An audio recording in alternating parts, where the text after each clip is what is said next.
पुंडलिकवरदार विठ्ठल श्री ज्ञानदेव तुकाराम, पंढरीनाथ भगवान की जय, माऊली ज्ञानेश्वर महाराज की जय, जगद्गुरु तुकाराम महाराज की जय, सद्गुरुनाथ भगवान की जय। हरि ओम तत्सत।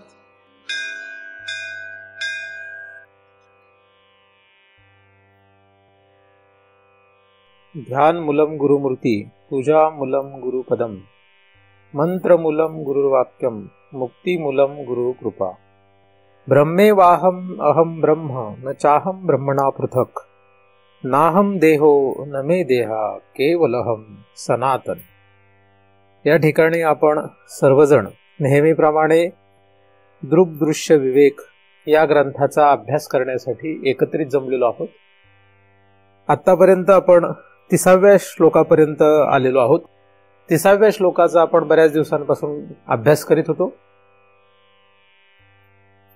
देहाभिमाने गलिते विज्ञाते परमात्मनी हा पहिला भाग आहे, ज्याच्यामध्ये आपण देहाचा अभिमान नष्ट करणं गरजेचं आहे ही एक साधना पाहिलेली आहे, आणि दुसरी साधना म्हणजे विज्ञाते परमात्मनी म्हणजे परमात्म्याचं विज्ञान करणं गरजेचं हे पाहिलेलं आहे।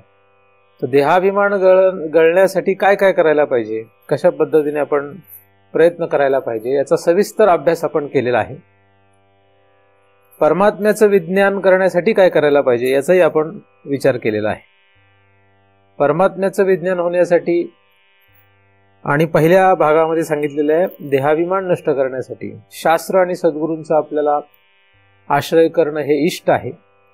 पहिल्या भागामध्ये स्वप्रयत्न जास्त आहे, दुसऱ्या भागामध्ये शास्त्र आणि सद्गुरूंची कृपा होणं जास्त अपेक्षित आहे। आणि या साधनेनंतर दुसऱ्या चरणामध्ये सांगितलेलं जे फल आहे ते आपल्याला प्राप्त होऊ शकतं। यत्र यत्र मनोयाती तत्र तत्र समाधया, अशी स्थिती आपल्याला प्राप्त होऊ शकते। म्हणजे ज्या ज्या ठिकाणी मन जाईल त्या त्या ठिकाणी त्याला समाधीच असेल, कारण मन हेच आपल्याला संपूर्ण संसारामध्ये जगण्यासाठी उपयोगात येणारा अवयव आहे, कारण मनाच्या द्वारेच सर्व संसार चालतो। त्रिलोकामध्ये फिरण्यासाठी मनच उपयोगाला येतं, आणि साधारणपणे एखाद्या शरीरामध्ये जाऊन त्या शरीरामध्ये करण्यासाठी आपण जे काही प्रयत्न करतो, त्या शरीराद्वारे आपण जे काही क्रिया करतो ह्या सगळ्या मनाद्वारेच होत असतात। म्हणजे मन हेच सगळ्याला कारणीभूत आहे।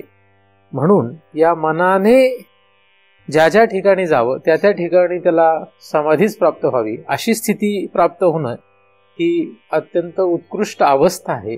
आणि अशी अवस्था आपल्याला प्राप्त व्हावी असं आपल्याला वाटणं, असं एखाद्याला वाटणं हे काही साधारण माणसाचं लक्षण नाही।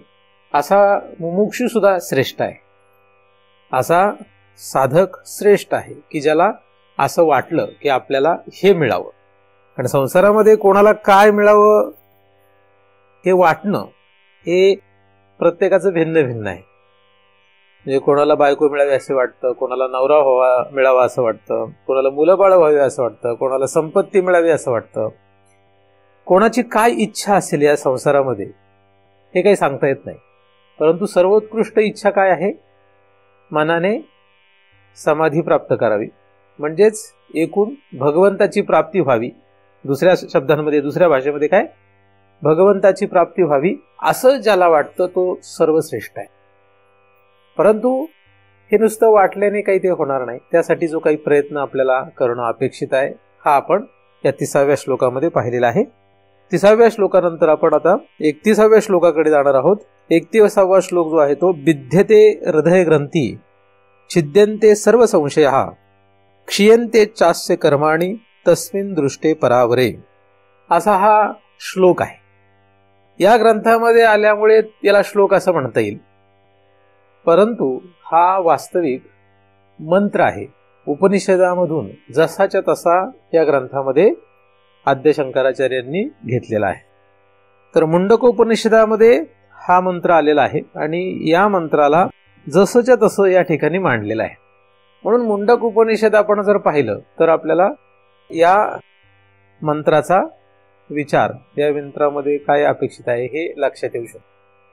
परंतु जरी आपण मुंडक उपनिषद नाही पाहिलं आणि या ग्रंथामध्ये या श्लोकाचा अभ्यास केला तरी सुद्धा आपल्याला मुंडक उपनिषदाला जे सांगायचं आहे किंवा मुंडक उपनिषदामधून जे काही फल प्राप्त होणार आहे तेच फल आपल्याला इथूनही प्राप्त होऊ शकतो.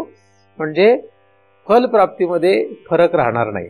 म्हणजे मुंडक उपनिषद प्राप्त केलं किंवा मुंडक उपनिषद आपण अभ्यास केला आणि त्याच्यानंतरच आपल्याला हे मिळेल असं नाही. तर या ग्रंथाद्वारे सुद्धा आपल्याला तेच फल मिळणार आहे जे मुंडक उपनिषदांमधून आपल्याला मिळणार आहे. तर उपनिषदामध्ये जो काही विषय येतो हा काही सर्वसाधारण मनुष्य पाहत नाही.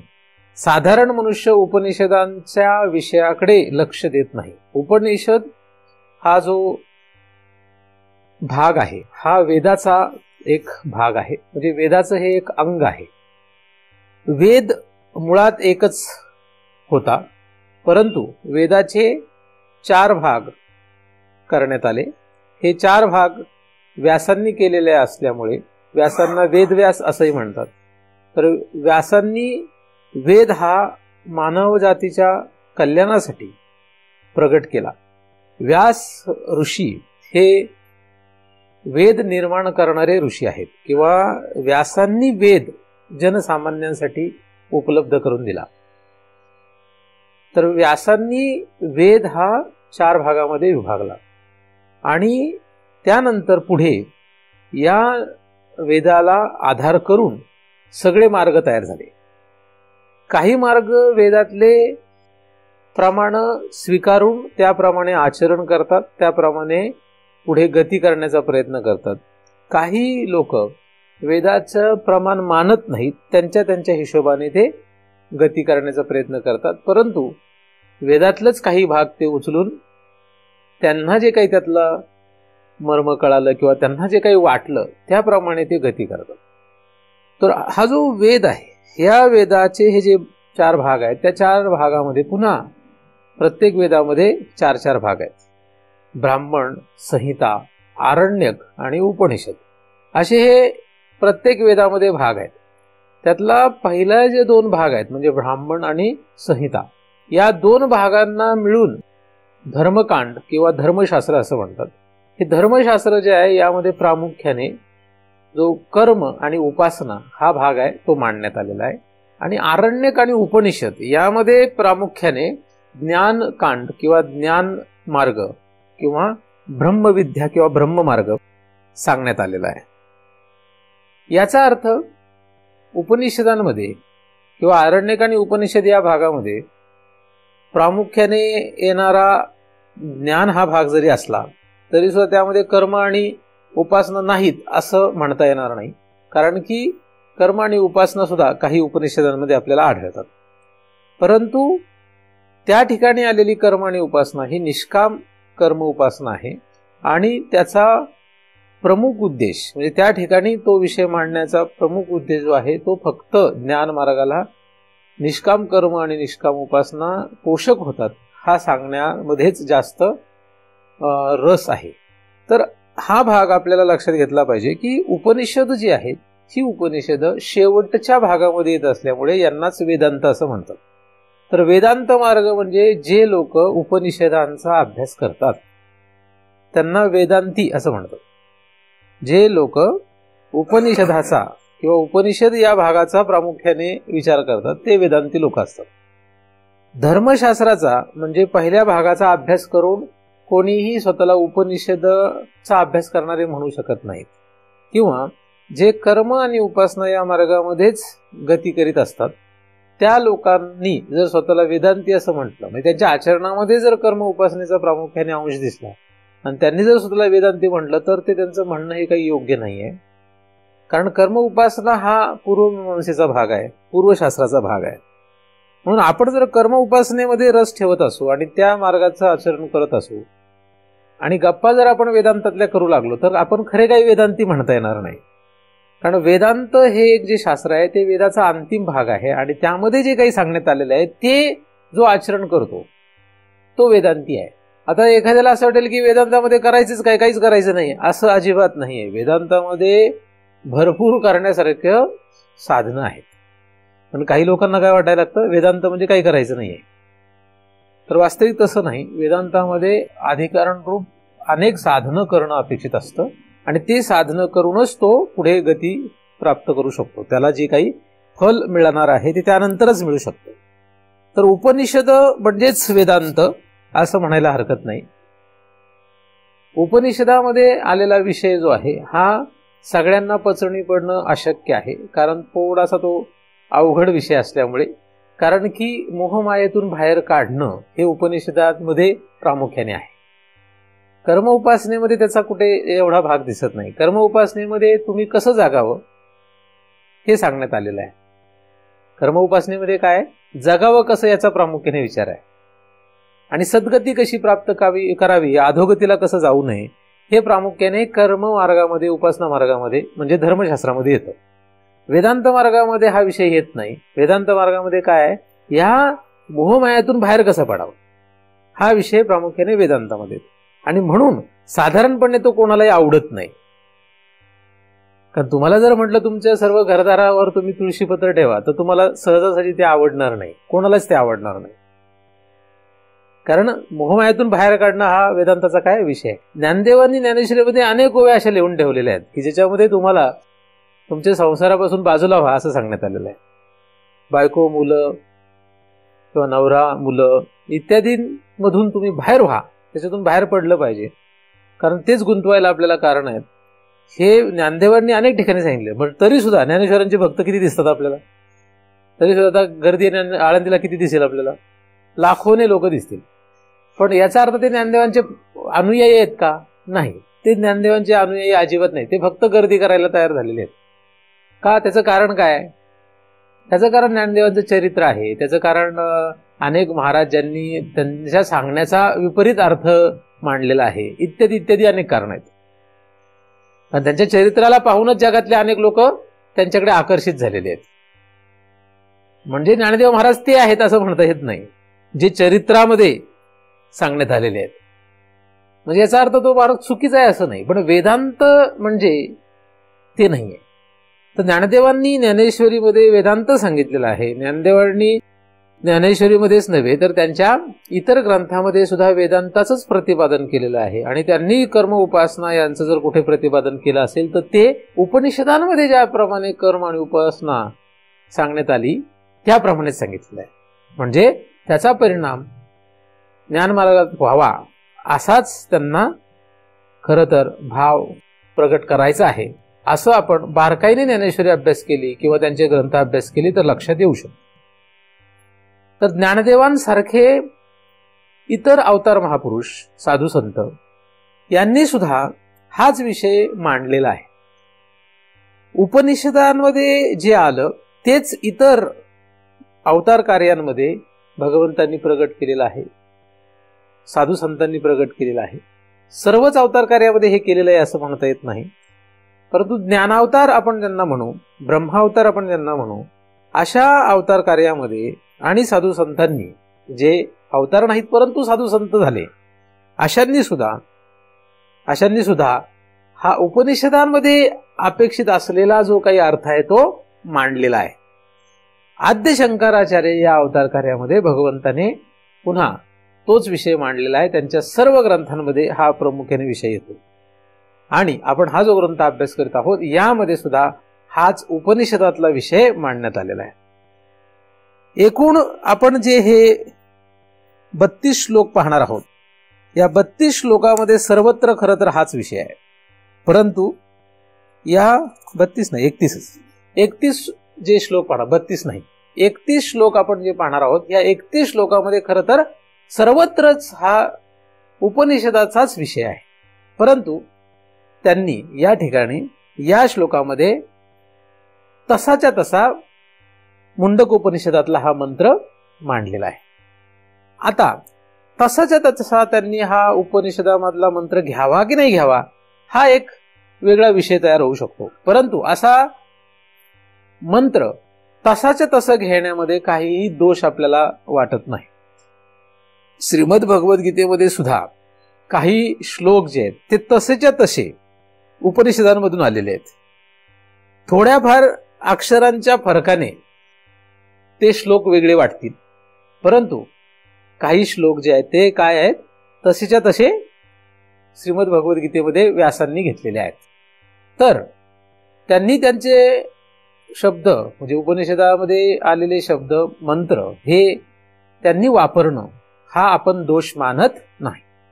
आपण उलट तो उपनिषदांचा गौरव मानतो. आपण काय मानतो? तो गौरव मानतो. उदाहरणार्थ एखाद्या श्रीगुरूंनी काहीतरी बोध केला आणि तो शिष्य जर पुढे कोणाकडे तरी गेला आणि त्यांना सांगू लागला की हे असं आहे, असं आहे, असं आहे, आणि त्या शिष्याने जर सांगितलं की हे जे आहे हे कुठून घेतलेलं आहे, मी माझ्या सद्गुरूंनी जे सांगितले ते मी तुम्हाला सांगतोय, तर त्याच्यामध्ये त्या शिष्याने त्यांनी सांगितलेलं त्यांनी पुन्हा सांगितलं म्हणून त्यात दोष येत नाही. त्याच्यामध्ये उलट काय होतो? श्रीगुरूचा गौरव होतो.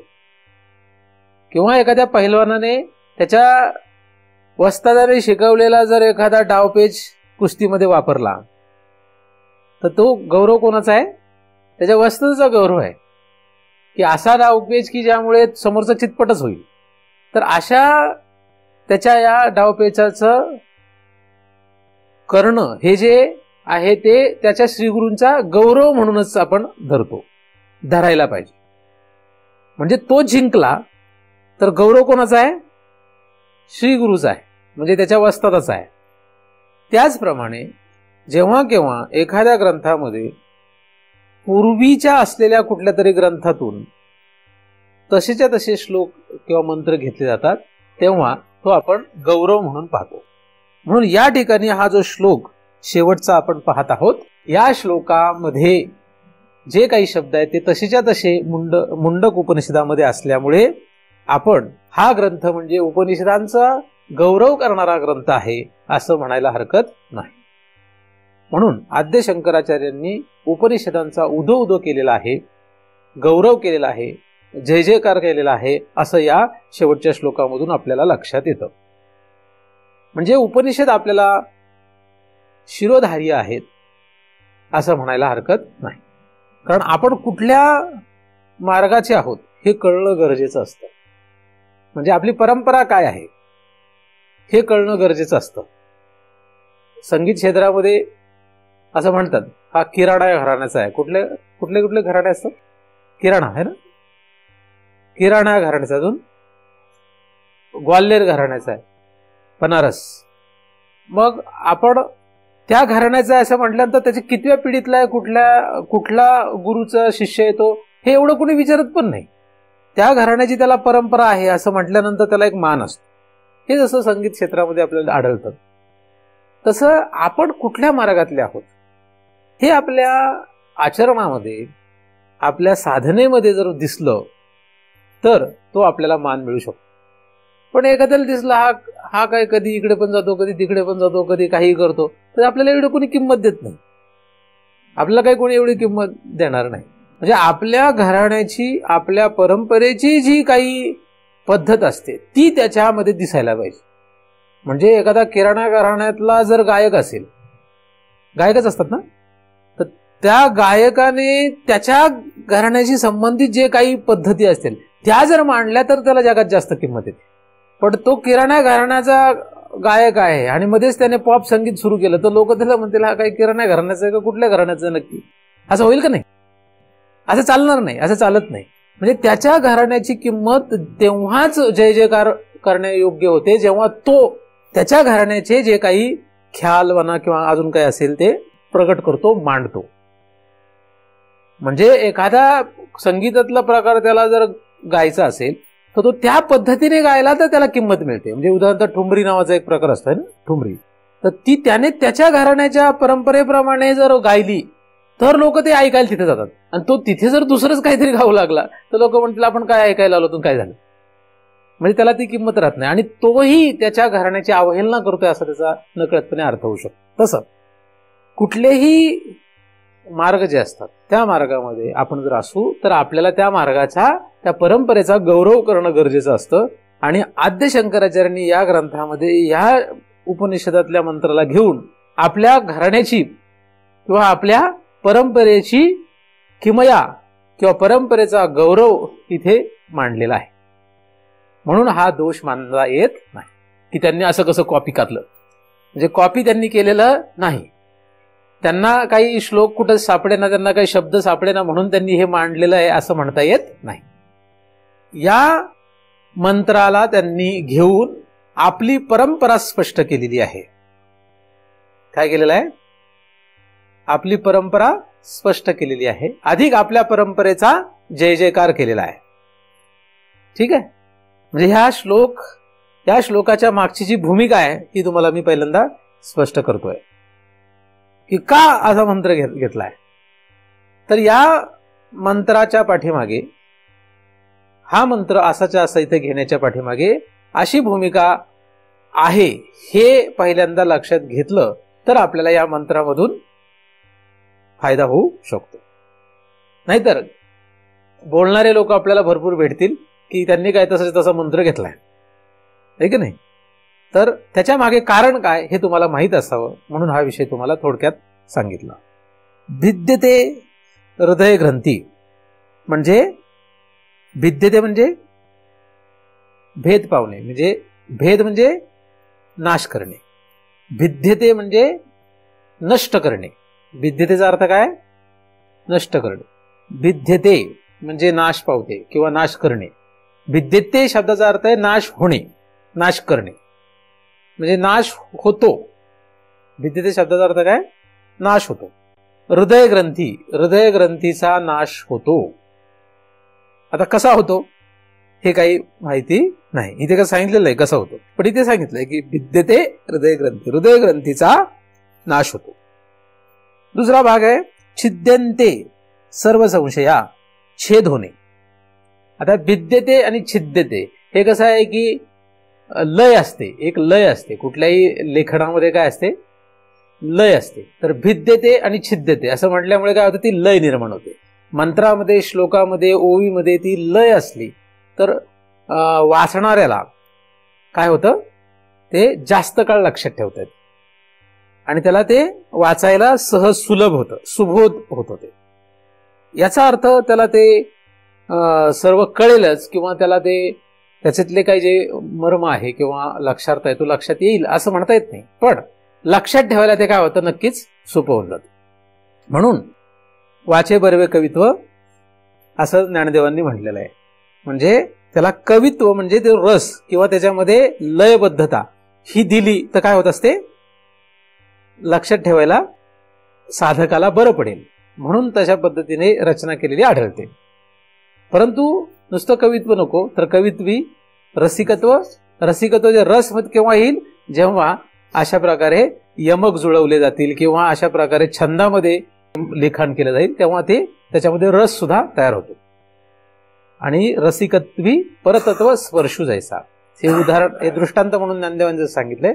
त्यावरून आपण हे लक्षात घेऊ शकतो की हे जे शब्द वापरले जातात ते शक्यतो अशी लयबद्धता तयार व्हावी आणि साधकाला ते सोपं जावं म्हणून ते मांडलेलं आहे. अधिक त्याच्याही पुढे त्याला तालसुरामध्ये सुद्धा मांडलं जातं, त्याचाही सुद्धा फायदा होऊ शकतो, पण त्याच्यात वाहत गेला नाही पाहिजे.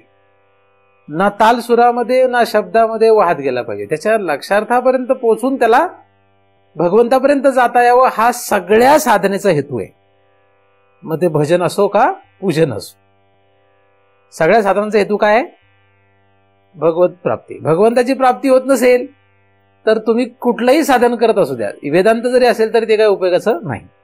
मग तुम्ही भजन करता का वेदांतामध्ये आहात का काय करता याला काही किंमत राहते जर भगवंताची प्राप्ती होत नाही तर. परंतु जेवढी काही साधनं मांडण्यात आलेली आहे ती त्या त्या अधिकारांरूप त्या त्या साधकांना पुढे जाता यावं या दृष्टीने साधू संतांनी कृपा म्हणून ते केलेलं आहे. तो कृपेचाच भाग आहे. तर हा मंत्र सुद्धा जो आहे तो एका विशिष्ट लयबद्धतेमध्ये आहे असं म्हणायला काही हरकत नाही, म्हणून असे शब्द वापरलेले आढळतात. असो, एक थोडा अवांतर भाग सांगितला. तर भिद्यते आणि छिद्यन्ते या दोन्ही शब्दांचा जवळपास तसाच अर्थ आहे. भेद होणे म्हणजे नाश पावणे आणि छिद्यन्ते म्हणजे छेद होणे, आणि छेद होणे म्हणजे सुद्धा नाश पावणेच आहे. तर कशाचा नाश होतो? एक तर हृदय ग्रंथीचा नाश होतो आणि दुसऱ्या भागामध्ये पहिल्या चरणाच्या सर्व संशयांचा नाश होतो. सर्व संशयांचा नाश करण्यासाठी काहीतरी इथे उपयोगाला येणार आहे. काय आहे त्याचा आपण विचार करणार आहोत. तर हृदय ग्रंथीचा नाश आणि सर्व संशयांचा नाश दोन्ही शब्दांमधून काय दिसतं? हृदय ग्रंथी आणि सर्व संशयांचा नाश. क्षीयन्ते, क्षीयन्तेच म्हणजे अस्य कर्माणी असा तो खरा शब्द आहे. क्षीयन्ते चास्य कर्माणी म्हणजे तो च जो आहे तो खरं काय आहे, च असा आहे. तो चास्य म्हणजे तो च आहे. क्षीयन्ते चास्य च क्षीयन्ते च अस्य कर्माणी असा तो खरा तर श्लोक आहे. अर्थात आपण एवढं काही त्याचा एकदम व्याकरणाच्या दृष्टीने विचार करत नाही, आपल्याला गरजेपुरता विचार करतो. क्षीयन्ते च अस्य कर्माणी, तर कर्माचा नाश होतो. आता नाश होतो पण त्या ठिकाणी वर एक शब्द वेगळा वापरला, तिथे त्यांनी काय केलाय, क्षीयन्ते असा शब्द वापरला. तर क्षीयन्तेचा अर्थ सुद्धा पुन्हा नाश होण्याचा आहे. पण क्षीयन्ते या शब्दाचा जास्त योग्य अर्थ नाश होण्याला पेक्षा क्षय होणे असा धरणं जास्त योग्य. क्षय, त्याचा क्षय होतो. आता नाश होणे आणि क्षय होणे याचा आपण विचार पुढे करणारच आहोत. परंतु वर दोन शब्द जे वापरले ते एकदमच नाश होणे या अर्थाशी जास्त जवळचे आहेत. आणि या ठिकाणी क्षीयन्ते हा शब्द जो आहे तो क्षय या शब्दाशी जास्त जवळचा आहे. म्हणजे आपण मराठी भाषेमध्ये समजून घेण्यासाठी त्याचा विचार करतो. तो क्षय होणे या अर्थाने जास्त तो योग्य वाटतो. तर सर्व कर्मांचा अस्य म्हणजे जे काही आपल्याकडे आहेत अशा च अस्य, यामध्ये आपण काय घेणार आहोत, आपल्याकडे जे कर्म आहेत ते सर्व कर्म घेणार आहोत. मग त्या अस्य शब्दामध्ये काय घ्यायचं याचा आपण विचार पुढे करणार आहोत. कर्माणी म्हणजे सर्व कर्म. कर्म आता काय काय त्याचा आपण विचार करणार आहोत. तस्मिन दृष्टे परावरे, कधी होतं हे कधी होतं, तस्मिन दृष्टे परावरे हे कधी होणार आहे, हे वर सांगितलेलं त्याचं उत्तर खालच्या भागामध्ये. म्हणजे हे कधी होणार असा प्रश्न जो आपला आहे तो कुठे ते मांडलेला आहे, इथे या श्लोकाच्या शेवटी. त्या परावर असलेल्या, परावरे म्हणजे परावर, परावर हा भगवंताला वापरलेला शब्द आहे. परावर ब्रह्म आहे. काय आहे, ब्रह्म किंवा भगवंत, त्याची ती उपमा आहे. तर परावर असलेल्या ब्रह्माचं किंवा भगवंताचं आपल्याला ज्ञान झालं. दृष्टे या शब्दाने अर्थ काय, त्याचं ज्ञान होणे किंवा तो आपल्याला प्राप्त होणे. परावर असलेला भगवंत आपल्याला जेव्हा प्राप्त होईल किंवा तो जेव्हा आपल्याला दृष्ट होईल किंवा तो आपल्याला जेव्हा लक्षात येईल किंवा तो आपल्याला जेव्हा ज्ञात होईल तेव्हा, तस्मिन म्हणजे त्यावेळेला, केव्हा होईल ते, त्यावेळेला. तर त्या वेळेला हे होईल, काय होईल, भिद्यते हृदय ग्रंथी, छिद्यन्ते सर्व संशया, अजून क्षीयन्ते चास्य कर्माणी. 3 गोष्टी होणार आहेत. काय काय होणार आहे, हृदय ग्रंथीचा नाश, सर्व संशयाचा नाश, नुसत्या संशयाचा नाही, सर्व संशयाचा नाश, आणि कर्माचा क्षय. हृदय ग्रंथीचा भेद, भिद्यते म्हणजे भेद पावणे म्हणजे नष्ट होणे. सर्व संशयाचा छिद्यन्ते म्हणजे छेद होणे. आणि क्षीयन्ते सर्व कर्माणी, है ना, म्हणजे सर्व कर्माचा क्षय होणे. तीन ज्या गोष्टी आहेत, या 3 गोष्टी आपल्याला पाहिजेत का? जर पाहिजे असेल तर त्याचं त्यांनी कारण सांगितलेलं आहे. तस्मिन दृष्टे परावरे, त्या परावर ब्रह्माचं जर आपल्याला ज्ञान झालं किंवा त्या परावर ब्रह्माचं आपल्याला दर्शन झालं किंवा तो परावर ब्रह्म जर आपल्याला प्राप्त झाला, ते परावर ब्रह्म जे आहे ते आपल्याला जर दृष्ट झालं तर हे होणार आहे. म्हणजे भगवंताची प्राप्ती हा आपल्याला हेतू ठेवायला पाहिजे, जर आपल्याला हे वरचे फल अपेक्षित असतील तर. किंवा जर भगवंताचा आपण हेतू ठेवला, भगवंत जर आपल्याला प्राप्त झाला तर हे आपल्याला मिळणार आहे. मग या ठिकाणी 4 गोष्टी दिसतात. भगवंताच्या प्राप्तीमध्ये या 3 गोष्टींचा आपल्याला फायदा होणार आहे. म्हणजे ह्या 3 गोष्टी अधिक भगवंताची प्राप्ती, म्हणजे आपल्याला फायदे किती दिसत, एकूण 4 आहेत. भगवंताची प्राप्ती केली तर हे मिळतं, म्हणजे हे 3 मिळणार अधिक भगवंताची प्राप्ती. म्हणजे भगवत प्राप्ती हा एक विषय आहे आणि त्याचा परिणाम म्हणून हे 3 विषय आहेत. मग यापैकी आपल्याला कशाची आवड असली, यापैकी आपल्याला कशाची आवड असली तरी आपलं काम होतं. कारण तुम्हाला जर सर्व संशय दूर करायचे असतील तर भगवंताची प्राप्ती करावंच लागेल. म्हणजे एखाद्याला सर्व संशय घालवण्याची इच्छा असेल तर त्याला काय करावं लागेल? भगवंताचं ज्ञान करावं लागेल. एखाद्याला हृदय ग्रंथीचा नाश करायचा असेल तर त्याला काय करावं लागेल? भगवत ज्ञान करावं लागेल. एखाद्याला त्याच्या कर्माचा क्षय करायचा असेल तर त्याला काय करावं लागेल? तरी भगवंताचं ज्ञान करावं लागेल. म्हणजे हे तिन्हीपैकी काही जरी एखाद्याची इच्छा असली तरी सुद्धा त्याला भगवंताचं ज्ञान करावं लागेल. आणि भगवंताचे ज्ञान करायची इच्छा असेल तर त्याला भगवंताचं ज्ञान करावंच लागेल. म्हणजे काहीही असू दे चालतं. 4 पैकी तुम्हाला एक जरी इच्छा असली तरी चालणार आहे. याचा अर्थ काय होतो? 4 इच्छा पाहिजेत का? काही गरजेचं नाही. बरोबर का नाही? एक जरी इच्छा ठेवली तर इतर सगळ्या गोष्टी आपोआप मिळत आहेत. भगवत प्राप्तीची इच्छा ठेवली आणि भगवत प्राप्ती झाली समजा, तर हे बाकीचे 3 आपोआपच त्याला मिळतं. हृदय ग्रंथीचा नाश व्हावा असं जर एखाद्याला वाटलं तर हृदय ग्रंथीचा नाश करायसाठी त्याने भगवंताची प्राप्ती केली तर त्याला भगवत प्राप्ती पण होते, हृदय ग्रंथीचा नाश पण होतो आणि इतर 2 गोष्टी त्याचं फल म्हणून त्याला आपोआपच मिळतात. असंच दोन्ही इतर भागांना पण आपण लागू करू शकतो. बरोबर का नाही? मग आता आपल्याला तपासावं लागेल की आपल्याला यापैकी कशाची इच्छा आहे, आपल्याला यापैकी कशाची आवड आहे का, हे आपल्याला काय करावं लागेल? तपासावं लागेल. कुठल्याही गोष्टीची आवड काही एकदमच तयार होते का? असं काही होत नाही. त्या वातावरणात गेलं की त्या गोष्टीची आपल्याला आवड निर्माण होऊ शकते. कुठून तरी त्याबद्दल आपल्याला कळलं तर त्याची इच्छा निर्माण होऊ शकते.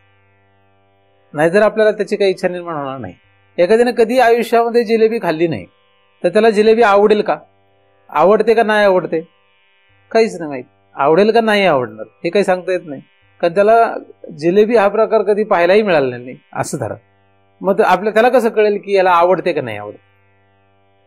एखाद्याला कधीतरी आपण जिलेबी खायला दिली तर त्याला आवडेल का नाही हे ठरू शकतं. आणि बऱ्याचशा वेळेला एकदा खायला दिली म्हणजे लगेच आवडेल असं होत नाही. बऱ्याच वेळा खाल्ल्यानंतर त्याला ती आवडायला लागते असं पण होतं. बऱ्याचशा पदार्थांचं असं असतं. काही पदार्थ एकदा खाल्ले तरी आवडतात, पण काही पदार्थ असे असतात की एकदा खाल्ले की आवडत नाही. काही वेळा खाल्ल्यानंतर मग ते आवडायला लागतात. काय होतं? काही वेळा आपण ते खाल्ले की मग ते आवडायला लागतात. असे काही पदार्थ असतात. आणि काही पदार्थ एकदाच खाल्ले नाही आवडायला लागतात असं पण होतं. बरोबर का नाही?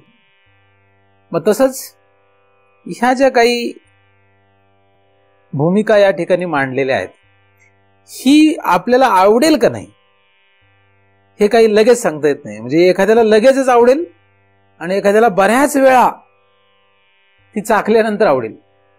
पंढरपूरला आपण गेलो तर आपल्याला एकदाच पहिल्यांदा पंढरपूरला गेलो आणि विठोबा आवडायला लागला असं होईल का? असं एखाद्याचं होईल? सगळ्यांचं होईल का?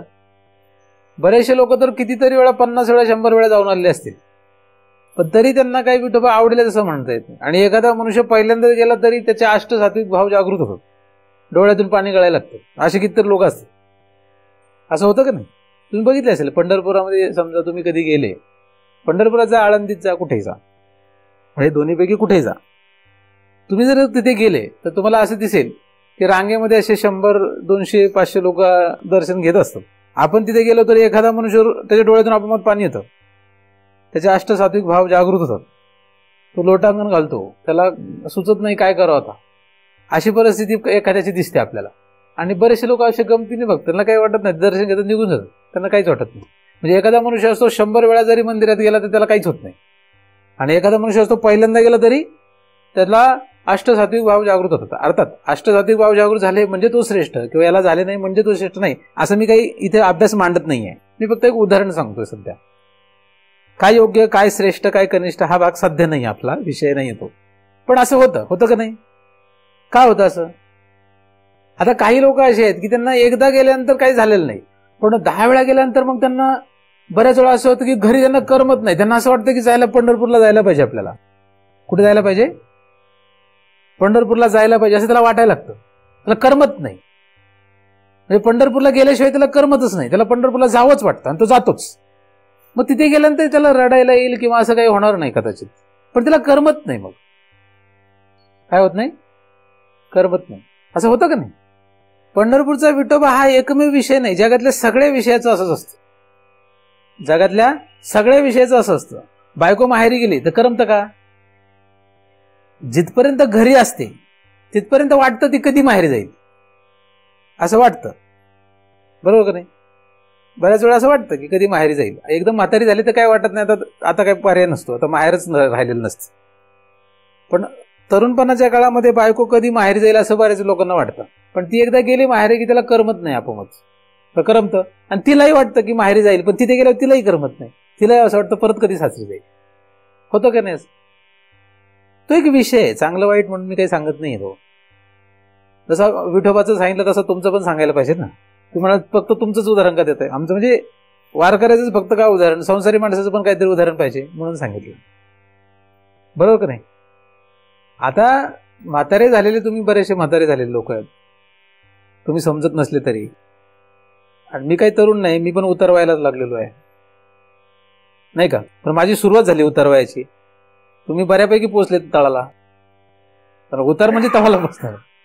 जरी म्हणतो आपण चढतं वय आहे, तरी सुद्धा वास्तविक उताराला गेलोय, है ना? तर आता काही तुमच्या बायकोला माहेरी पाठवता येणार नाही, पण दुसरीकडे कुठं जरी पाठवलं तरी तुम्हाला करमणार नाही. काय होणार नाही? करमणार नाही तुम्हाला. कशामुळे?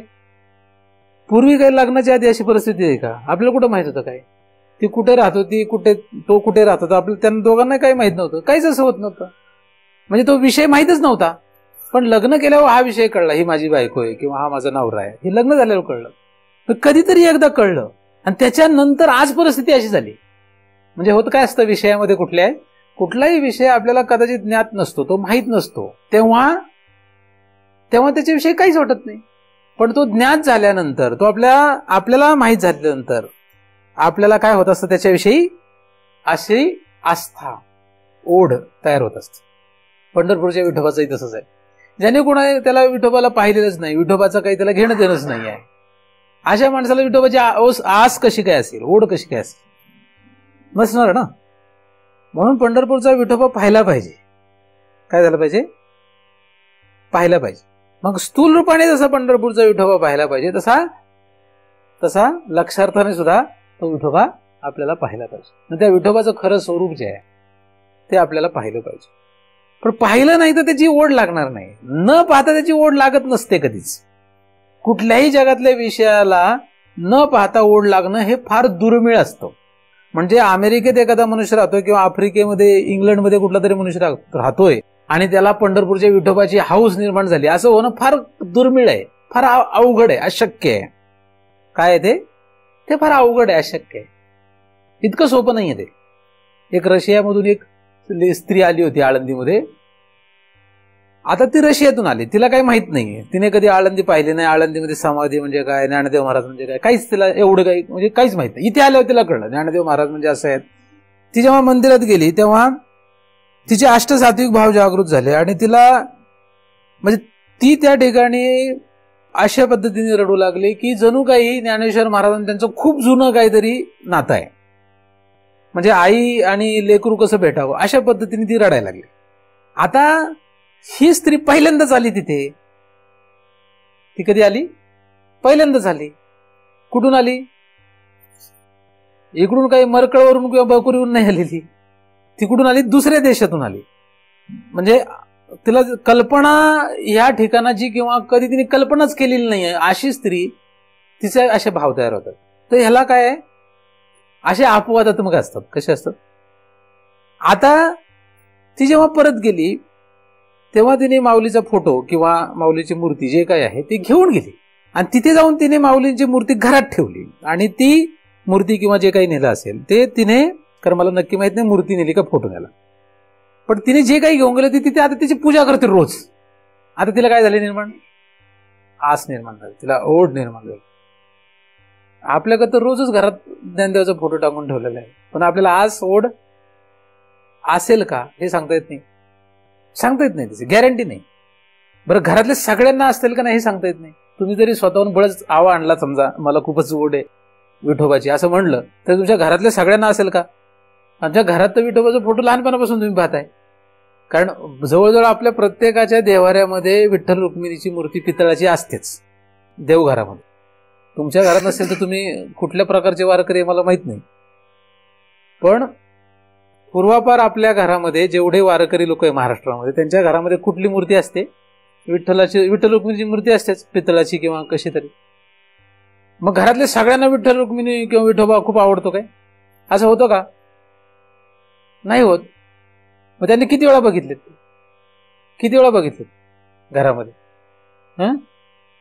बरोबर का नाही? तर अशी परिस्थिती. सांगण्याचा मुद्दा काय की विषय जो असतो कुठलाही, हा विषय कदाचित एखाद्याला एकदाच चाखल्यानंतर तिथून पुढून त्याचं आयुष्य बदलून जातं. त्याला कायमच त्या विषयाची गोडी लागते. एखादा एकदाच सिगरेट पितो, पण शेवटी तो मरेपर्यंत सिगरेट सोडू शकत नाही. असं होतं का नाही? काही काही वेळेस कुठलाही जगातला विषय असो, त्याची काय परिस्थिती आहे, एकदा चाखला की तो कदाचित कायमचा त्याचा होऊन जातो. आणि काहींचा असं होतं, किती वेळा चाखला तरी तो त्या विषयात कधीच जात नाही. म्हणजे किती वेळा पंढरपूरला गेला तरी त्याला विठोबाकडे काही लक्षच नाही. मग कधीही पंढरपूरला गेला तर तो विठोबाच्या ऐवजी काय मागतो? माझा संसार नीट चालू दे, माझ्या बायको पोरांची नीट व्यवस्था कर, यावर्षी चांगला पाऊस पडू दे. काय म्हणतो? असे किती आहेत? म्हणजे कितीही वेळा विठोबा गेला तरी विठोबाशिवाय सगळं मागतो. म्हणजे विठोबा हा त्याचा विषय होत नाही. कधी त्याचा काय विषय होत नाही? कधीही विठोबा हा विषय होत नाही. त्याचा विषय कायम वेगळाच राहतो. त्याला कुठल्या विषयात ओढ राहते? इतर विषयामध्ये ओढ राहते. त्याला कधीही विठोबात ओढ तयार होत नाही. आणि विठोबातच ओढ तयार झाली असे वारकरी सापडणं फार अवघड असतं. असे वारकरी सापडणं काय फार अवघड आहे. नाही तसं नाही, आहेत, खूप लोक आहेत अशी, पण अवघड आहे असं सापडणं काय कमी आहे. आणि जरी दिसले तरी तुम्ही बराच काळ त्याच्यासोबत राहिले, तुम्हाला कळेल नक्की याला कशात ओढ आहे. तर विषय जो आहे हा विषय एकदा चाखला तरी सुद्धा त्याची ओढ प्रचंड निर्माण होऊ शकते आणि अनेक वेळा चाखला तरी नसू शकते. हा मला प्रमुख यातून विषय सांगायचा आहे. लक्षात. आता या ठिकाणी जो आपला विषय आहे तो आहे भगवंत. या श्लोकामध्ये जो विषय तो काय?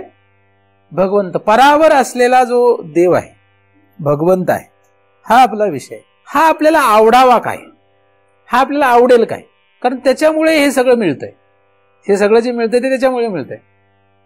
तो आपल्याला आवडावा काय? आता त्याला चाखण्याचा प्रयत्न करायला पाहिजे. आता तो चाखता येईल का? नाही. मग तो अवघड विषय झाला. म्हणून मग मागे येऊ. तर वर जे सांगितलेलं हे काहीतरी आपल्याला आवडतंय काय? नाही भगवंत आवडत. ठीक आहे, कारण त्या भगवंताच्या प्राप्तीने हे होईल. मग भगवंत नाही आवडत. भगवंत आवडण्यासाठी तो चाखण्याचा कधी प्रश्न आलेला नाहीये. आता चाखणे म्हणजे भगवंताचं ज्ञानच होणे असं नाहीये. भगवंताविषयी ऐकलं तरी त्याची ओढ निर्माण होऊ शकते. उदाहरणार्थ आपण ऐकतो ना, तिकडे साऊथ इंडियामध्ये कुठला तरी हा देव आहे, कुठला तरी हे महाराज आहे, ज्याच्यामुळे त्यांच्याकडे गेलं तर आपलं सगळं नीटनेटकं होतंय, की लगेच लोक पळत जातात का नाही? त्यांना माहित असतं का? पहिले पाहिलेलं असतं का कधी? नाही. पण लोक जातात का नाही तिकडे? काही तर जात पण नाही तरी सुद्धा त्या महाराजांचा देवीचा फोटो बिटो ठेवतात का नाही करत? फक्त त्यांना कळलेलं असतं हे ठेवलं की आपल्या घराचं नीट होतंय. असं म्हटलं की लोकच काय करतात? ठेवतात का नाही सगळा फोटो वगैरे किंवा असं काहीतरी करतात का नाही? करतात का नाही? कधी गेलेले नसतात तिकडे पण करतात. तसंच भगवंत हा विषय आपण कधीही प्रत्यक्षात पाहिलेला नाही. भगवंत हा विषय आपल्याला कधीही प्रत्यक्षात कळलेला नाही असं धरा. पण तरी साधू संतांनी सांगितले किंवा कोणीतरी सांगितलं त्यांच्यावर विश्वास ठेवूनही तो आवडू शकतो का? नाही आवडू शकत. जसं तुम्ही एखाद्या मुलाला किंवा मुलीला विचारलं भविष्यात तुला कुठे काय करायचंय, पुढे काय करणार, मग तो मुलगा किंवा ती मुलगी म्हणते मी US ला जाणार आहे. कुठे जाणार आहे? US ला जाणार. मला काल का परवाच एक जण आमचे फॅकल्टी म्हणे की त्यांचा मुलगा, तो आता पहिलीला पण नाही अजून, तर तो सारखा म्हणतो की मी पुढे US मध्येच जाणार आहे. कुठे जाणार आहे? अमेरिकेमध्ये. आता अमेरिकेतच जाणार. त्याला अमेरिका म्हणजे काय माहिती? काहीच माहिती. पण तो काय म्हणतोय आता मी तिकडेच जाणार आहे. मग तो लहान मुलगा आहे का एखादा इंजिनिअरिंगला गेलेला मुलगा असतो किंवा डॉक्टर झालेला मुलगा असतो, तो म्हणतो की मी तिकडे जाणार आहे अमेरिकेमध्ये. तर त्याने कुठेतरी काहीतरी ऐकलेलं असेल किंवा काहीतरी असेल, ह्याच्यावर नुसते ते ऐकण्यावर त्याला तशी ओढ निर्माण होऊ शकते, आस निर्माण होऊ शकते. तसं विठोबा भगवंताच्या नुसत्या ऐकण्याने सुद्धा आपल्याला त्याची आवड निर्माण होऊ शकते. भगवंताच्या ऐकण्याने. म्हणून श्रवण करावं. कीर्तन श्रवणामध्ये काही वाटोळं होत नसतं. काही वाईट होतं? काही वाईट काही होत नाही. कारण भगवंत विषय हा त्याला त्याच्यातून आवडू शकतो का नाही आवडू शकत? चांगले जर महाराज असतील कीर्तन करणारे तर ते भगवंताचा विषय सांगतील का नाही? मग ज्या कीर्तनामध्ये सुद्धा महाराज जर भगवंताचा विषय मांडत असतील, मग त्याच्या सगुण रूपाचा असो किंवा निर्गुण रूपाचा असो, तरी सुद्धा त्या माणसाला देवाची ओढ निर्माण होते का नाही, असे कितीतरी लोक आपण पाहतो. म्हणून ते काय फायद्याचंच आहे. तर श्रवण हे कधी वायाला जात, फक्त ते काय आहे, कुठल्या हेतूने आहे किंवा कुठला विषय त्याच्यात येतो, त्याला कुठला आवडतो याच्यावर अवलंबून आहे. कारण महाराजांनी बरेच उदाहरणं सांगितली, तो उदाहरणात रममाण झाला. महाराजांनी काही सांगत बसले इतर कथा तरी सुद्धा तो कथामध्ये रममाण झाला, तर मग त्याचा विषय बदलतो, कारण त्याला त्याच्यात आवड निर्माण झाली. विषय काय आहे, त्या विषयामध्ये त्याला कुठला विषय आवडतो त्याच्यानुसार त्याची गती होते. तर भगवंत हा जो विषय आहे, हा आपण ऐकला तरी आपल्याला त्याची आवड निर्माण होऊ शकते, असं याच्यावरून आपल्याला लक्षात येतं. आता त्याही पुढे जर नाही झाली, म्हणजे यावरून आपल्याला एखाद्याला भगवंताची आवड निर्माण नाही झाली, तर काय, त्याच्यासाठी पहिल्या 3 भागात, म्हणजे पहिल्या चरणात 2 भागात, दुसऱ्या चरणामध्ये पहिल्या भागात, इथे जे 3 गोष्टी सांगितलेल्या आहेत, एक आहे हृदय ग्रंथीचा नाश होणे, दुसरा म्हणजे सर्व संशयाचा नाश होणे, आणि तिसरं म्हणजे सर्व कर्माचा क्षय होणे. हे जे सांगितलेलं आहे, याच्यामधले कशाची कोणाला आवड झाली तरी चालते. तुम्ही म्हणाल तर याच्यामधले कशाची आवड निर्माण होऊ शकते का? होऊ शकते. कशी? पुन्हा अशीच निर्माण होऊ शकते, कारण हे सगळे विषय आहेत, हे आवडू शकतात का? उदाहरणार्थ एखाद्याला कर्म करून करून करून वैताग येऊ शकतो, थकू शकतो, बस आता काही करायची इच्छा राहिली नाही, असं एखादा म्हणतो सहज, म्हणजे त्याला काय झालं, कर्मक्षयाची काय झाली, इच्छा निर्माण झाली, असं होऊ शकतं. त्याचप्रमाणे एखाद्याला असं वाटू शकतं की नाही, मला तर हे नक्की काय आहे हे कळून घ्यायचंय, म्हणजे संभ्रमात आहे एखादा की हे असं आहे का असं आहे, नक्की काय आहे. एखाद्याला असं वाटू शकतं की एवढे लोक पंढरपूरला का जात आहेत, असं वाटू शकतं.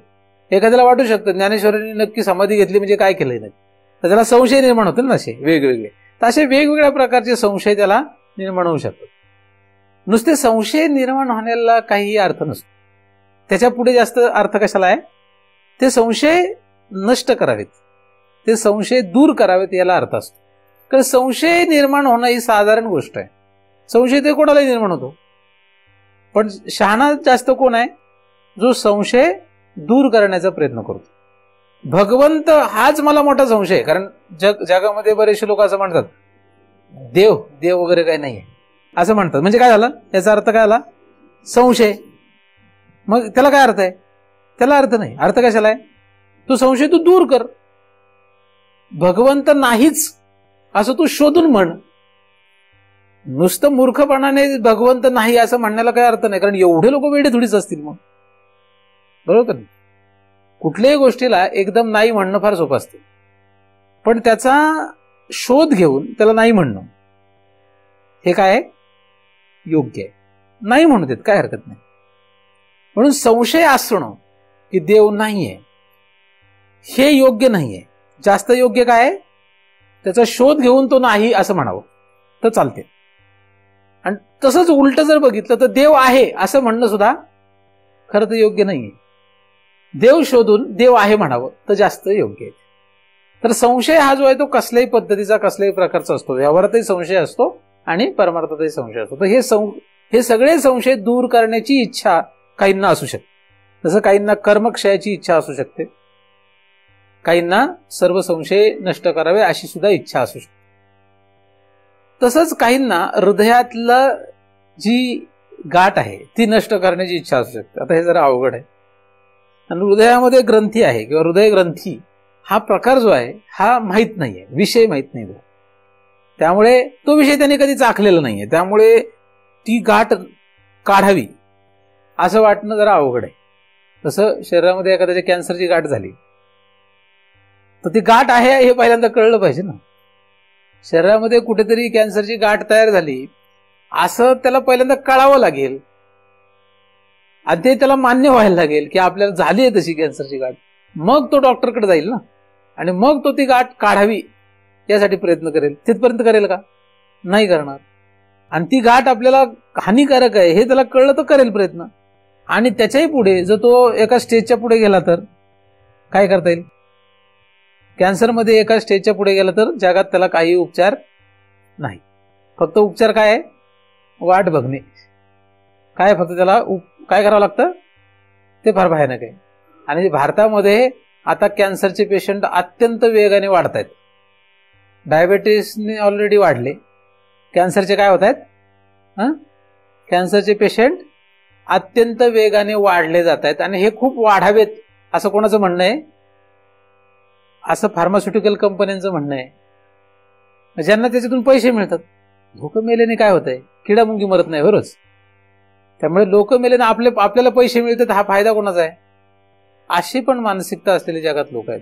असो, तर हे जे आहे हे काय आहे कळावं लागतं ना, की आपल्या शरीरामध्ये गाठ अशी आहे आणि मग याच्यावर उपचार करायला पाहिजे, कारण ती हानिकारक आहे. हे जर एखाद्याला वाटलं तर तो करेल. तसं ही हृदय ग्रंथी जी आहे ही काय आहे हे ज्याला माहीतच नाही. हृदय ग्रंथी असते काय? हृदय ग्रंथी असते हेच जिथं एखाद्याला माहित नसेल तर ती काय असते, कशी असते, ह्याचा कोण शोध घेईल का? आणि तर मग ती नष्ट करावी असं त्याला वाटेल का? काहीच वाटणार नाही.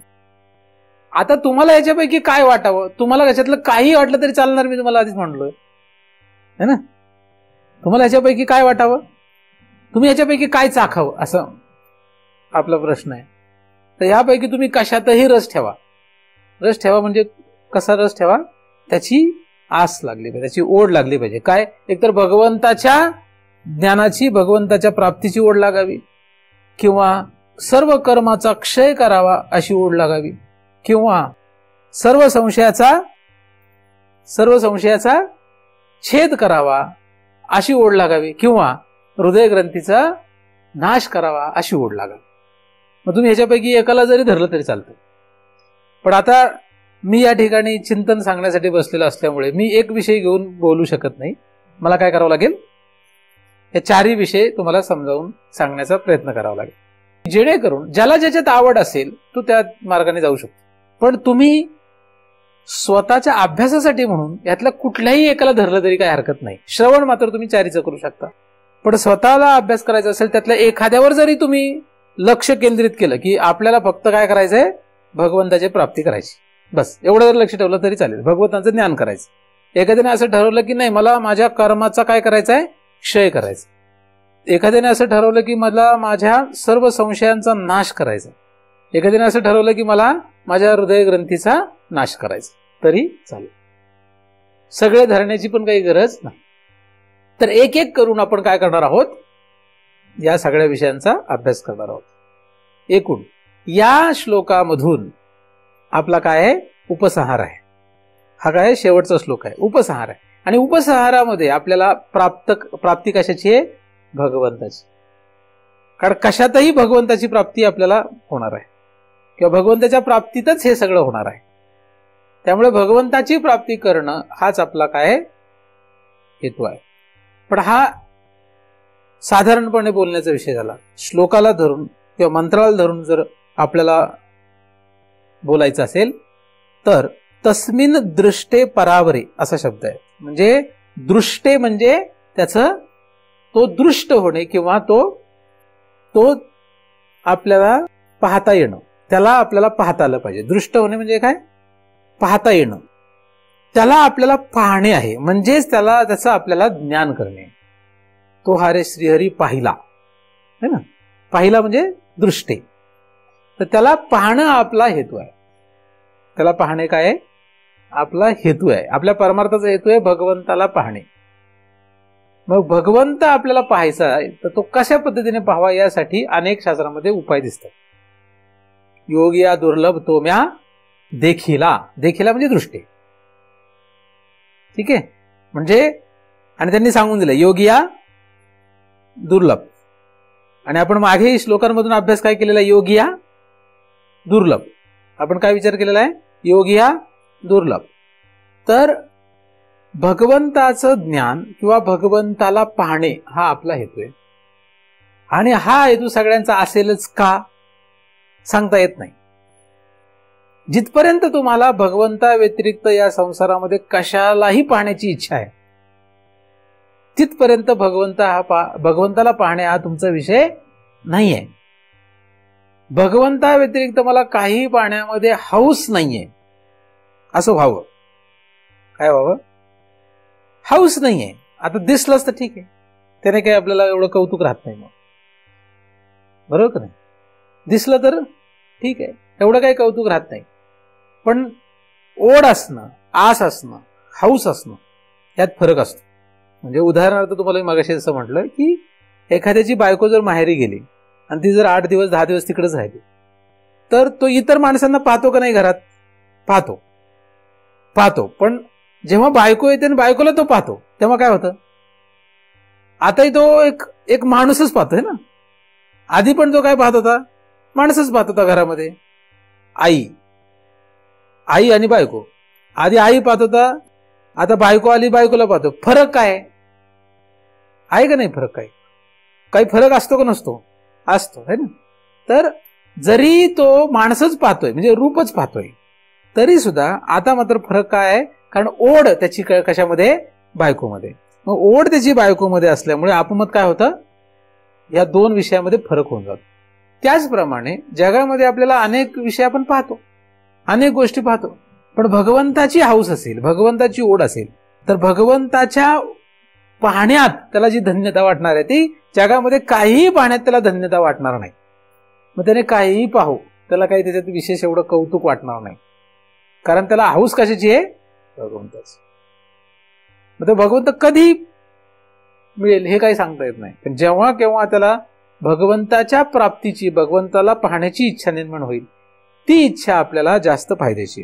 म्हणून आपल्याला परमार्थामध्ये कशाची इच्छा निर्माण झाली पाहिजे? भगवंताला पाहावं. म्हणून विठोबाला पाहण्याची आपल्याला इच्छा असावी. नाही एकदम लक्षार्थाने असणारा विठोबा पाहता आला, तर कमीत कमी विठोबाची मूर्ती पाहण्याची तरी इच्छा असावी. घरामधल्या कुठल्या पदार्थाला पाहण्याची तुम्हाला जास्त इच्छा असते? नाही एकदम लक्षार्थापर्यंत गेला तर सुरुवातीला तर काय पाहिजे? घरामध्ये कुठला पदार्थ जास्त पाहावा असं वाटतं?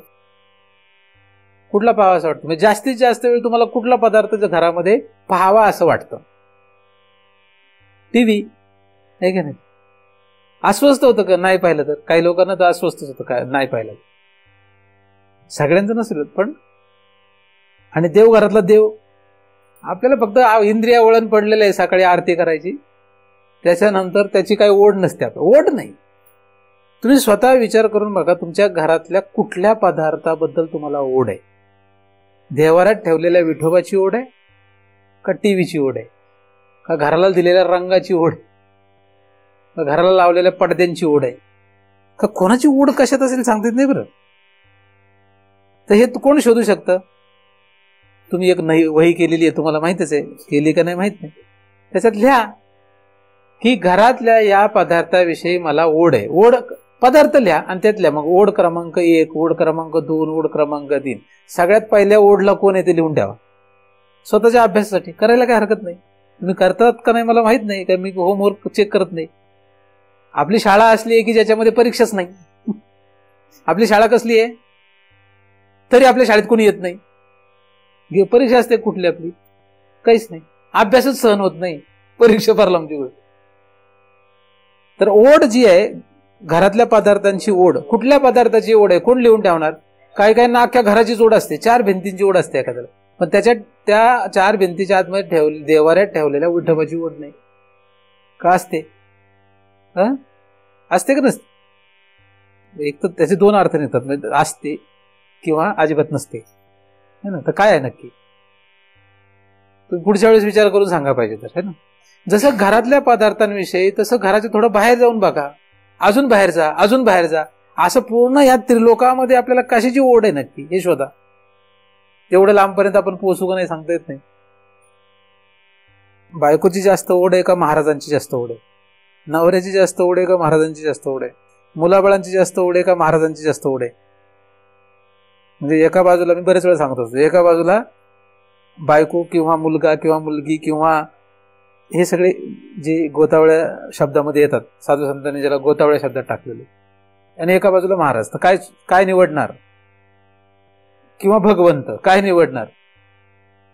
म्हणजे आपल्या समोर प्रश्न आला, पंढरपूरचा विठोबा आपल्या एका बाजूला एका पारड्यात, आणि एका पारड्यात त्यांच्यापैकी कोणी पण काय घेणार? काय घेणार आपण? देव घेणार का हे घेणार? काय घेऊ आपण? म्हणजे ओढ कशाची आहे आपल्याला? तर ही ओढ जी आहे, ही ओढ जिथपर्यंत बदलत नाही तिथपर्यंत काही खरं नाही. तुम्ही किती परमार्थ करा, किती परमार्थ, हा परमार्थ फक्त आपण स्वतःला फसवत राहतो. तुम्ही असो का मी असो, इथे काही नियम फक्त तुम्हाला आहे का? हा नियम तुम्हाला पण आहे मला पण आहे. परमार्थ नावाखाली फसवणूक कोणाची करतो आपण? स्वतःची करीत असतो. आपण काही जगाची करत नाही फसवणूक, आपण स्वतःची फसवणूक करत आहोत. की आपली ओढ कशात आहे? देवात ओढ आहे का घरात ओढ आहे?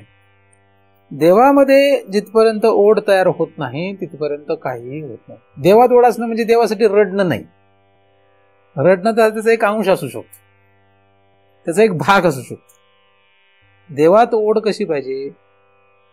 जीवना वेगळी मासोळी तैसा तुका तळमळी.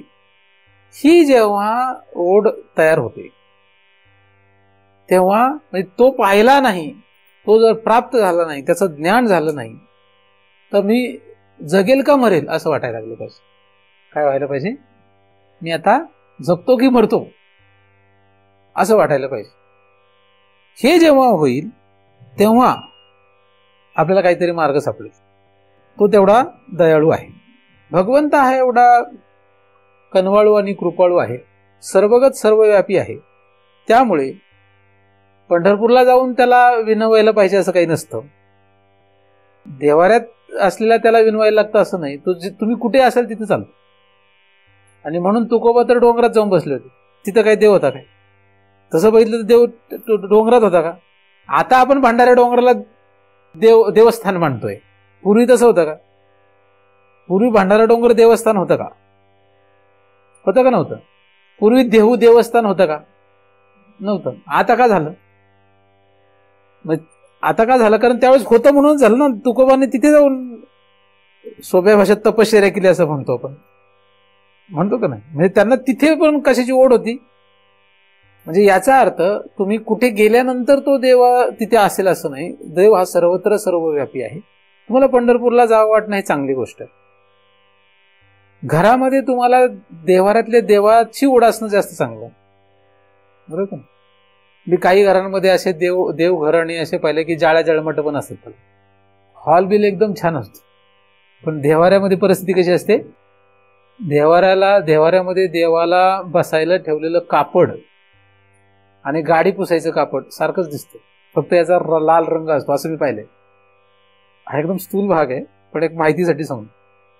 काय असतं? कारण ते कापड जे आहे ते 2 वर्षापासून 3 वर्षापासून तेच कापड असते. असतं का? खरं आहे का नाही? हा, म्हणजे मी पाहिलेलं खरं आहे का खोटं आहे? म्हणजे तुम्ही जर 2 कापड समोर ठेवली, फक्त रंग वेगळा असतो. गाडी पुसायचं कापड आणि देवाऱ्यात देवाला बसायचं कापड सारखेच दिसतं. इतकं घाण झालेलं असतं. दुसरा पणती म्हणजे निरंजन, त्याला हात लावला आणि शेंबडाला हात लावला तर दोन्ही सारखाच वाटेल. इतकं तेलकट झालेलं असतं ते. असतं का नाही? खरं सांगा मला. ताट घ्याल का तसं जेवायला? असं घाण झालेलं तेलकट झालेलं ताट जेवायला घेता का? नाही घेत. मग रोज धुवायला काय लाज वाटते का? निरंजन काही तर काजळी पण काढायची इच्छा ठेवत नाही. काळं कुट्ट झालेलं असतं निरंजन. फार निरंजनाची परिस्थिती कशी असते? त्याचं नक्की कुठल्या स्टीलचं होतं का तांब्याचं होतं ते पण कळत नाही काही काहींचं निरंजन बघून. मी वेदांत सांगायला तुम्हाला बसलोय, पण ज्यांची इथं पहिलीतली सुद्धा तयारी नाही अशी परिस्थिती आहे. ओढ कशात आहे बघा. आणि बाकीचं टीव्हीला तर कव्हर घालतो, टीव्हीला कव्हर घालतो, रंग देतो घराला चांगला, स्वतः चांगले एकदम पांढरे शुभ्र कपडे घालतो, आहे की नाही? स्वतःची कशी सगळी बाकीची व्यवस्था करतो, पण हे काही करेत अशी परिस्थिती. म्हणजे तुम्हाला मी देवघर सजवायला सांगत नाही, तुम्ही असं म्हण की मला देवघर सजवायला लागेल. वृत्ती सांगतोय काय, त्याच्या मागचा हेतू लक्षात घ्या, त्याच्या मागची काय, त्याची भावना लक्षात घ्या, कुठे चाललाय तो. म्हणजे तुम्ही निरंजन रोज धुतलं म्हणजे तुम्ही मुक्त व्हाल असं नाही सांगत आहे मी. वृत्ती जी आहे त्याच्यातले भाव काय लक्षात घ्या, कुठे चाललेला आहे, कशात भाव आहे ना, भाव कशात आहे लक्षात घ्या. असो तर अशा अनेक गोष्टी आहेत की ज्याच्यामध्ये त्याच्या आचरणातूनच आपल्याला हे सिद्ध करतं की त्याला भगवंताची तसं काही घेणं नाही. हा नुसतं आपल्याला ऐकतोय म्हणून काही त्याला म्हणता येणार नाही की हा देवाची ओढ ठेवणारा आहे. हजारो लाखोंमधून एखादा असतो की ज्याला खरंच भगवंताची ओढ निर्माण होते, भगवंताला पाहावं, भगवंताचं ज्ञान करून घ्यावं, ही चुकूनच कोणाला तरी इच्छा निर्माण होते. इतर जे आहेत हे फक्त देखावा करत असतात. काय करत असतात? आपण कुठे जावं हा कोणाचा प्रश्न असतो? हा जगाचा प्रश्न नाही, आपला प्रश्न आहे.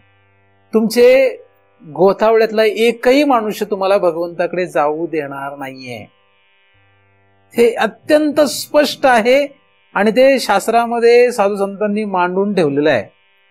आपल्याला या संसारामधला कुठलाही मनुष्य, आपल्या गोतावळ्यातला असो का बाहेरचा असो, कधीही भगवंताकडे जाऊन देण्यासाठी मदत करणार नाही. कुठल्याच आईला असं वाटणार नाही की आपला मुलगा संन्यासी व्हावा. का वाटेल? कुठल्याच आईला वाटत नाही. परमार्थ करणाऱ्या आईला सुद्धा वाटणं अवघड आहे. मदालसा सारखी स्त्री निर्माण होणं ही काही साधी गोष्ट नव्हे, की जी बाळ पाळण्यातच मुलाला काय शिकवते? वेदांत शिकवते. मदालसीच्या अभंग ज्ञानदेवाने लिहिलेले आहेत, बघा ते कशात शिकवते. ती पाळण्यातच शिकवते. आणि आपल्या पोराला 2 पोरं झाली तरी त्याला काय कळणार आहे? अशी आपली आई म्हणते, नको नको त्याला काय कळायचं नाही. आणि तोय म्हणतो बरं झालं आपल्या आईने सांगितलं, काही गरज नाही चिंता नाही ऐकायची, परमार्थ करायची गरज नाही, कारण ह्यालाच कळे ना, ह्याचीच ओढ किती काही कळे ना, असा प्रश्न निर्माण झाला. पाळण्यातल्या बाळाला कळल असं आता वाटतं का कोणाला? मदालसेला पाळण्यातल्या बाळाला जर पाळणा सुद्धा ती वेदांताचा म्हणते तर तिच्याकडून काहीतरी घ्यायला पाहिजे. पाळण्यातल्या बाळाला कळेल का? काही कळेल का? नाही कळेल, नाही कळणार ना.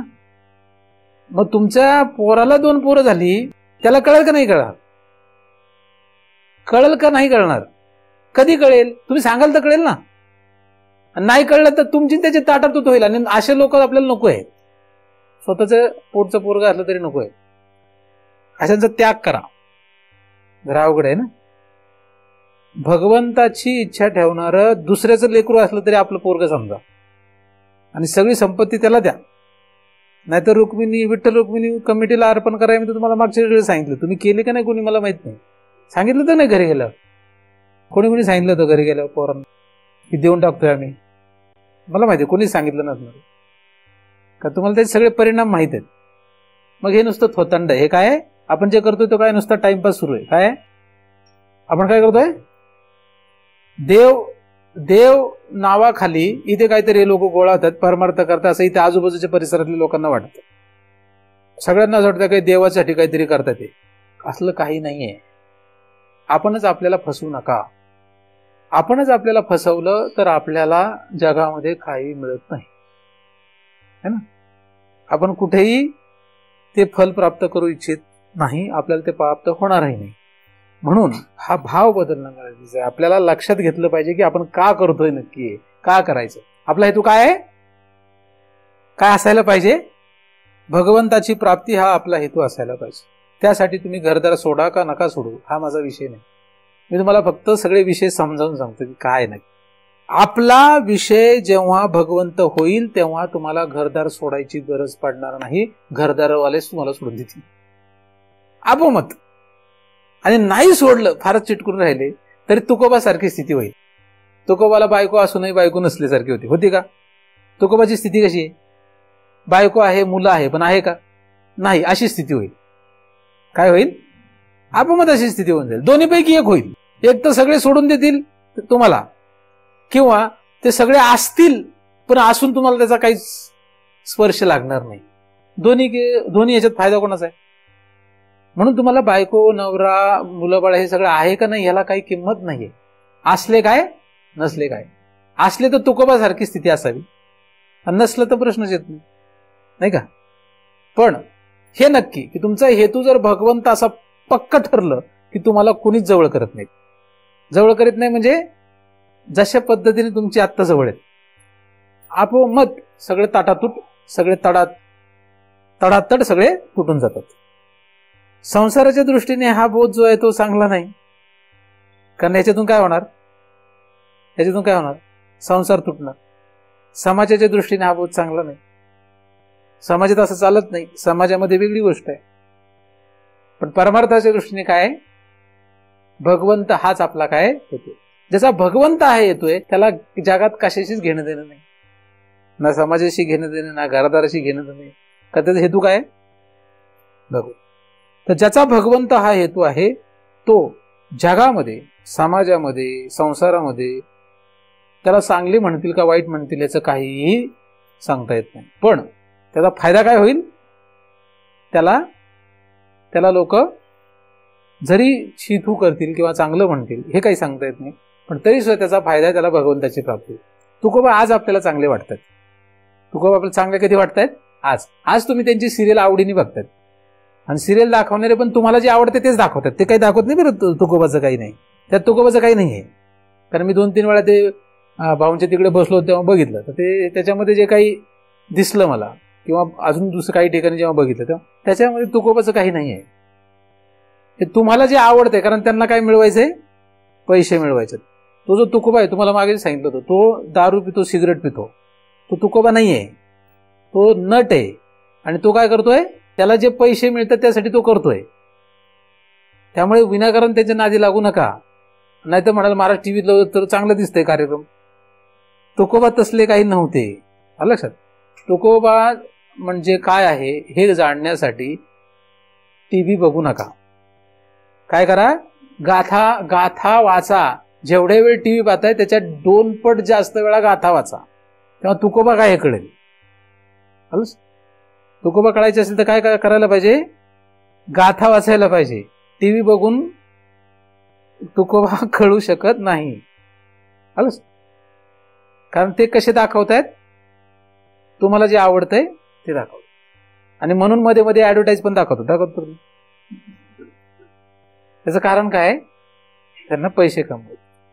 जगामध्ये कशासाठी काय चाललंय हे कळून घेणं गरजेचं आहे. परमार्थ, मी इथे काही मध्ये ऍडव्हर्टाईज दाखवतो का, काही नाही.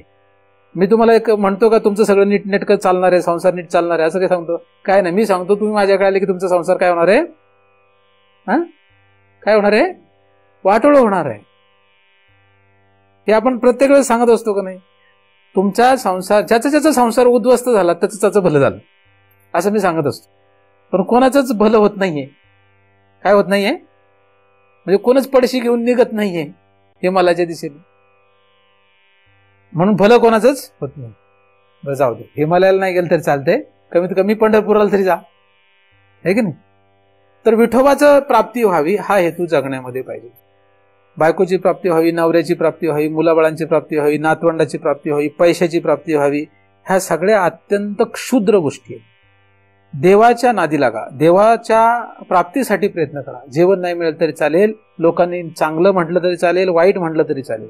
लोक काय म्हणतात, कोण काय म्हणतं हे महत्वाचं नाही. आपल्यासाठी काय महत्वाचं आहे, देवाची आपल्याला प्राप्ती होते का नाही, देव आपल्याला दर्शन देईल का नाही, देवाचं आपल्याला ज्ञान होईल का नाही, हे आपल्यासाठी महत्वाचं आहे. आणि त्याची सुरुवात कुठून करता येते, घरातून करता येते. घरामध्ये आपल्याला काय आवडतं, समाजामध्ये आपल्याला काय आवडतं, संसारामध्ये काय आवडतं, हे प्रत्येक ठिकाणी जर आपल्याला देवच आवडत असेल, हृदयामध्ये जर त्याचीच आपल्याला आवड असेल, तर आपण या मार्गामध्ये पुढे जाऊ शकतो. तर या ठिकाणी देव हा आपला प्रमुख आहे, विषय आहे. जर देव हा आपल्याला विषय आवडला तर आपल्याला फायदा आहे. म्हणून विषय तो त्यांचा झाला नारायण. नारायण हा आपला विषय आहे. हा विषय तुमचा असावा यासाठी जे काही करता येईल ते करा. त्याचा परिणाम म्हणून तुम्हाला हे सगळे वरचे फळ मिळणार आहेत. तर हे वरची जे काही फल आहेत याचा पण आपण सविस्तर विचार करणार आहोत.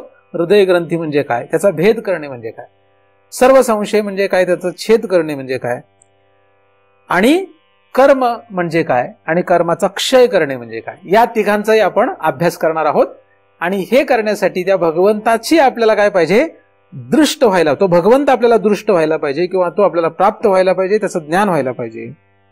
हे म्हणजे काय याचा आपण विचार करणार आहोत. एवढा विचार झाला म्हणजे हा श्लोक आपला संपणार आहे, म्हणजेच हा ग्रंथ आपला, त्या ग्रंथाची सांगता होणार आहे.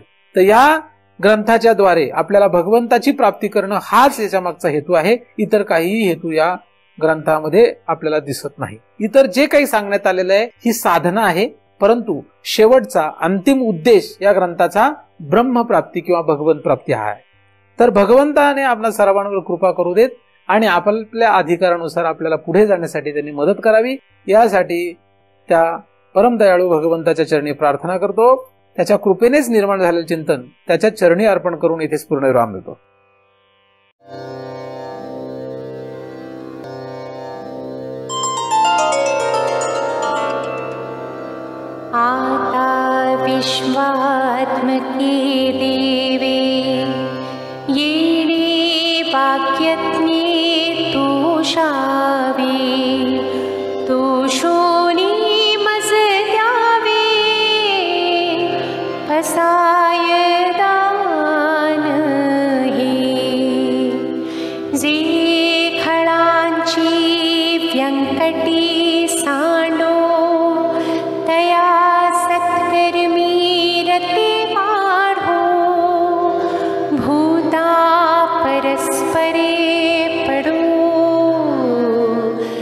मैत्र जीवांचे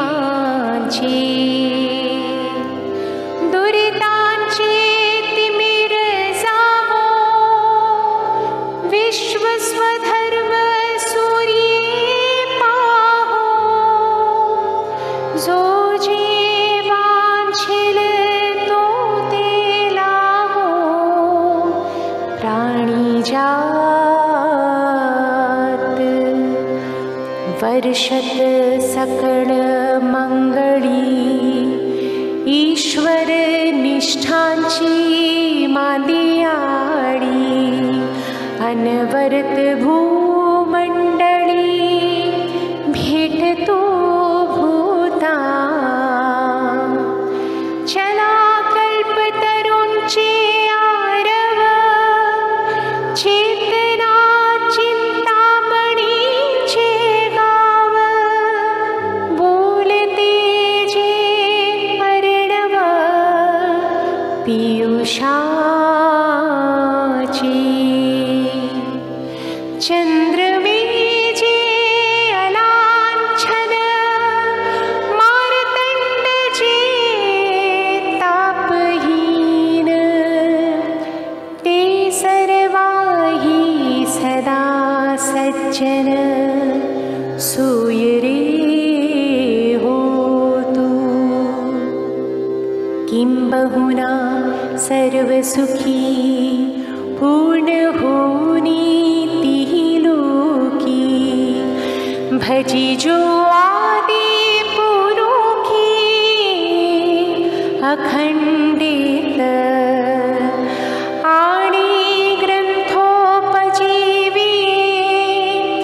विशेषी लोकी दृष्टा दृष्ट विजये हुआ विजी येथ मणि श्री विश्वेश्वराव हा होईल दान पसावो येणे वरे ज्ञान देवो सुखिया झाला सुखिया झाला सुखिया